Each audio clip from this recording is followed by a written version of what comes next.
Okay, so what are you saying, people, and welcome back to your favorite YouTube channel. So today, guys, we've got episode 4 of the 100k prop firm challenge. Now, fun fact, we didn't actually make it to episode 4 on the previous series with my Forex funds. Unfortunately, before they shut down, again, I have no idea what's going on with my Forex funds, any updates. Don't know what's going on with them. If they're completely shut down, I have no idea. But with funding pips, we're still going, haven't been shut down. Hopefully we can make it for the whole challenge without being shut down and beyond as well. That'd be fantastic. But we'll see how things play out. But it is episode 4. It's currently Monday the 13th of November. I've just hopped into my first position of the brand new week. We've taken 5 trades so far, 1 win, 1 loss, 1 win, 3 losses, and 1 break even. So being a mixture up and down, but again, in a trading sequence, it's all probabilities. I could see 4, 5, 6, potentially 7 losing trades in a row before a win, before a break even. I could see 3, 4 break evens in a row. It's all about playing the numbers game and making sure you're consistent with your plan and consistent with your risk management. And that's the main thing I want to get across in this series: how to manage your risk, making sure you're taking the right trades based on your strategy and your plan, and making sure that you're staying consistent through the drawdowns and through the up times as well, not over leveraging yourself. Because really with these challenges, it's all about just making sure your edge is there and making sure it plays out over the long run. It's up to you. Manage your risk, manage your downside, and don't blow up. So hopped into a new trade on AUDCAD, some shorts today on Monday. I've hopped in about 90 minutes ago, so not too long ago. Currently in a little bit of drawdown now, around $80. You can see on the screen here, this is the MT5. Hopped to some nice shorts here.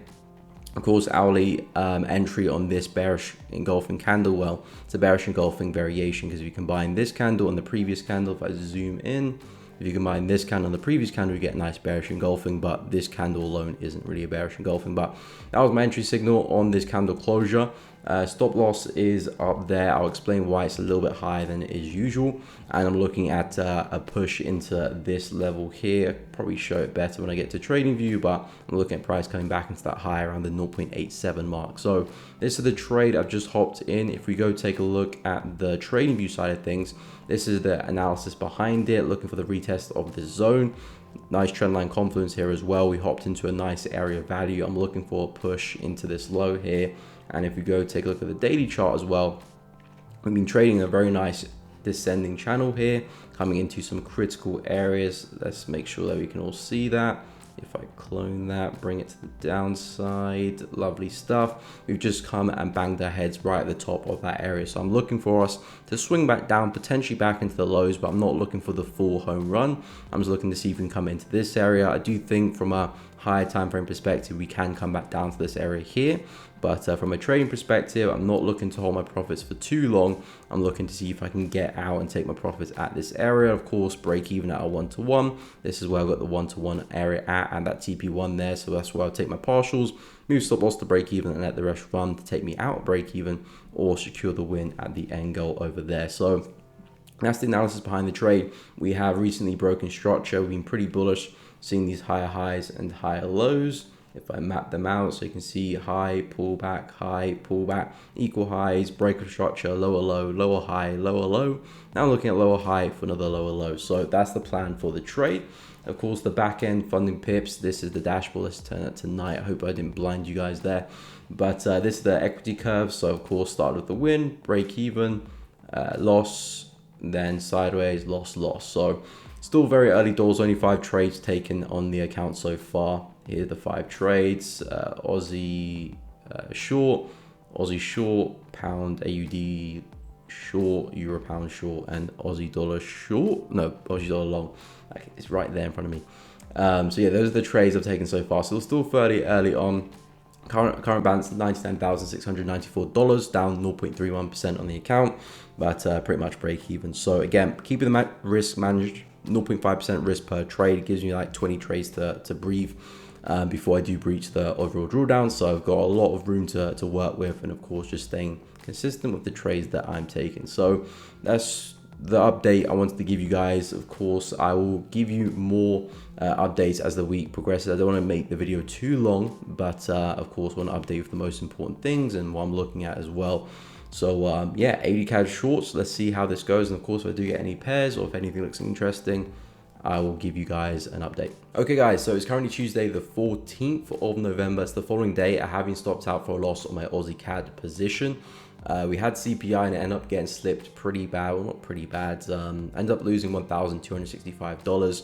So about a 2.5 times increase of how much I originally risked, which was $500. So ended up losing $1,265, about 1.2% on the account. So overall, not really such a big loss on the account, but of course more than I envisioned. But I did end up getting slipped on my personal account as well. So again, I'm not really complaining about being slipped. It's happened to me many times before. I look at it just another business expense. As someone who holds trades during news, it does happen from time to time. So I'm not really annoyed about getting slipped.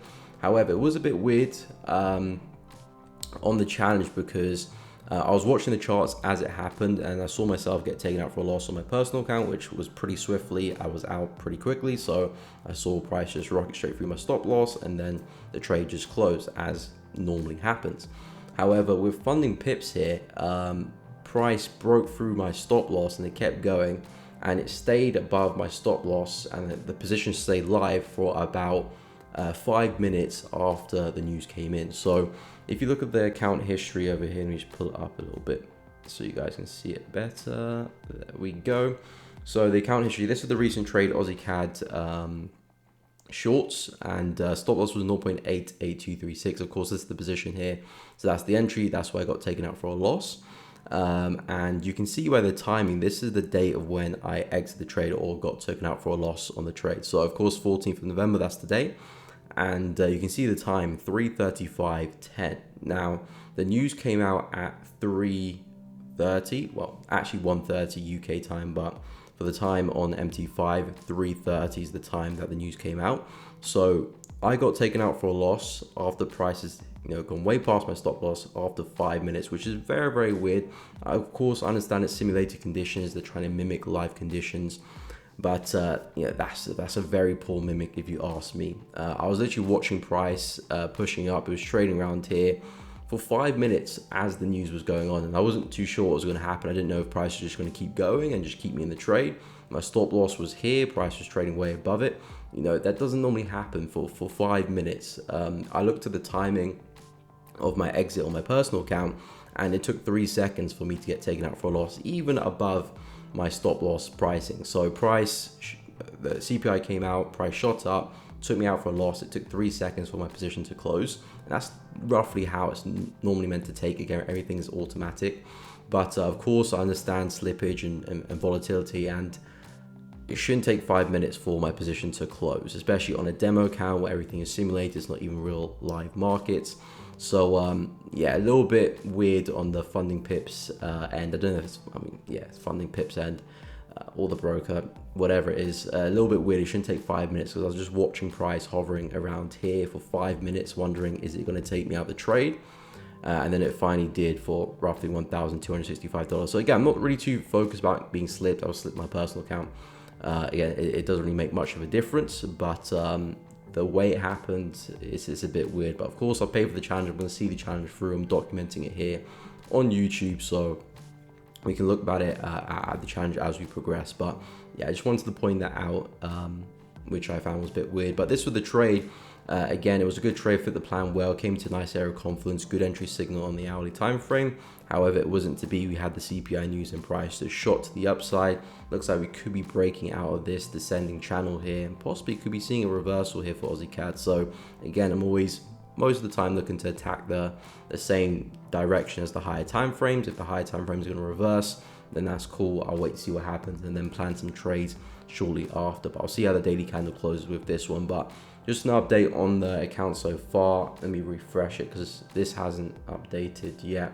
My balance still says $99,693 when it's not. The balance is actually 99. Wait, is it? Yeah, altogether profit is minus $1,539. So the balance. Wait, what? It says my deposit was 100,265. The deposit should have been 100K. Anyway, Yeah, I wanted to give you guys a quick update, but I've ended up confusing myself, and I don't know, maybe I'm just misreading things right now, but I want to get in contact with the support team. Yeah, see if there is an issue. But yeah, I mean, there's some setups I'm looking to take. Again, I'll keep you guys updated that there's still trades that I'm looking to take. It's still Tuesday. Of course, if there isn't any position, I won't take a trade. But if there's something good, of course, I'll take the position. But yeah, I'll give you an update. But I think I have to get in contact with the support team. Anyway, let's see how the rest of the week goes. Okay, guys. So I think I understand what happened. There was a server outage. I just got an email from Funding Pips. There was a server outage. People can operate their positions, close them for profits or for loss either. So they have reimbursed everyone who took a negative impact to their trading. So if you took a loss, they reimbursed it. So it's actually helped me out there, to be honest, because it was a loss. Like, I'm supposed to have taken a loss, but they've just given me back the loss. So hey, I'll take it, of course. But of course, people who couldn't take trades for take profits, they've allowed them to keep their profits. So not too bad there. Of course, they've kind of rectified the situation. I was going to contact the support team, but I just thought, let me check my email, and yeah, pretty much explains everything. So yeah, not too bad. I thought it was weird, but seems to have the situation cleared up. But yeah, anyway, on to the rest of the week. Okay guys, so it is the end of the week. I did take another position actually on the NZDUSD, which I didn't manage to record the start of. I was busy at the time, but I did actually take the trade live on Trading Extreme whilst I was streaming with him. So make sure you are checking out the streams and on his channel as well for live trading. But I did take the trade live on his stream. It did up in a loser. I'll quickly go over the analysis, of course, update on the account as well. But this is MT5, so this is NZDUSD on the hourly time frame. The entry was after this big bullish engulfing candle. Entry was there, stop loss was just a few pips below the lows here, which, as you can see, the market did take me out for a loss. So the balance now of the account is $99,195. So overall about 0.8 something percent down on the account. So overall risk is still fairly managed pretty well, but of course we are in a little bit of drawdown at the moment. If you take a look at the analysis for the trade, again, fit the plan very, very well. The market was turning bullish. We're seeing some nice higher highs and higher lows. We're seeing a newfound injection of momentum, of bullish momentum into the market with some impulsive behavior. And of course, we are seeing now the market starting to clear structure to the upside as well. So essentially, I was looking for the retest of an area of confluence, this high, and of course, this channel on the daily chart would be moving to the downside pretty correctively. So there is a good chance we could see a push higher, which is actually what I'm looking for next week for NZDUSD. But it appeared that I may have just got into the trade a little bit too early. Again, not necessarily the trade too early as in the setup, as in the confluence I trade, but just the market too early as in the market wants to retrace a little bit more before potentially moving higher next week. Of course, we'll find that out in due time. But I did hop into the trade on the retest of this area. Of course, as I just show you with the hourly engulfing candle with my entry on that particular candle, stop loss just a few pips below the low. As you can see, the area of confluence didn't hold, and the market did take me out there for a loss. So overall, not the best start to the challenge. I think one win and maybe five losers, apart from that AUDCAD loser, which was chalked off. But again, that was a loss that I did take on my personal account. But on the challenge, we've taken one win, which was the first trade, lost, break even, then loss. So a difficult start, but again, losing streaks, winning streaks are all part of trading. I think when I do eventually do pass the challenge and capture it all documented here on YouTube from the start to the end, I think this will be a very, very powerful series, because when people are starting to break profitability, they're starting to do challenges, they can refer to this series and see that, okay, even when I'm starting to become profitable, losing streaks, winning streaks, difficult times, drawdown is still inevitable. So when you do go through these phases and you are doing a challenge, it doesn't mean that, okay, everything is now redundant, I have to start again. You can still manage your risk, still protect your downside whilst you're having losing streaks, whilst you're in some drawdown, and still go on to pass the challenge. So I think this could be a good blueprint for people looking to do challenges later. If you're doing a challenge at the moment and you're in a tough spot, some drawdown, maybe you're even deeper into drawdown and you're looking to protect your downside and start to level out your equity curve, I think this is a good kind of model to use, as in understanding that the mental game, staying sharp, staying fully equipped with your risk management, because you need to protect that downside if eventually you do want to take off. But of course, we're still a long way to go. Target is still, I think, is 8% target. Yeah, still looking for, well, we'll be looking for 9k now, because I have to make the K to get back to break even, and of course the 8k after that. But still a long way to go. But of course, I'll keep you guys updated. We'll start fresh next week, and let's see what's happening in store. Okay guys, so today is Friday the 1st of December. I haven't spoken to you guys in a while. Last time we spoke was the NZDUSD loss position, which I took a couple weeks ago now on Friday. It is now Friday the 1st, so I haven't taken any new positions since then. Of course, I haven't really had anything to speak about, so it's been a long time. But again, I am coming off some drawdown in a losing streak as well, so I'm being extra picky for my trades, especially being in this challenge. On my personal account, I've got a lot more room to play with, so I can be a tad bit more aggressive. But again, there is precaution when I am in drawdown, especially off a losing streak, and especially with this challenge. I want to make sure I do manage my downside, manage my psychology, and make sure I'm very, very picky for my trades, especially with the unlimited time. No need to try and force something when you're in drawdown, when you're getting close to the daily drawdown limits, the overall drawdown limits. You want to be extra picky with your trades. So that is currently what I'm going through at the moment. But of course, whatever trade I take, whatever I do with the challenge, I will be sharing with you guys in this docu-series. So full transparency, everything I do will be shared. But I haven't taken any trades since then. Again, I'm still looking to trade for the rest of the year. Probably last week of December, 25th to the 1st of Jan, I probably will not be looking at the charts. But the 3 weeks of December that we've got coming up, I will be taking a look at trades just as normal. Of course, I will be picking my positions, but hey, when you're coming off some drawdown in a losing streak, you do need to be. So again, next week, keep you updated if I do take any trades, and of course, we'll see how the account goes from there.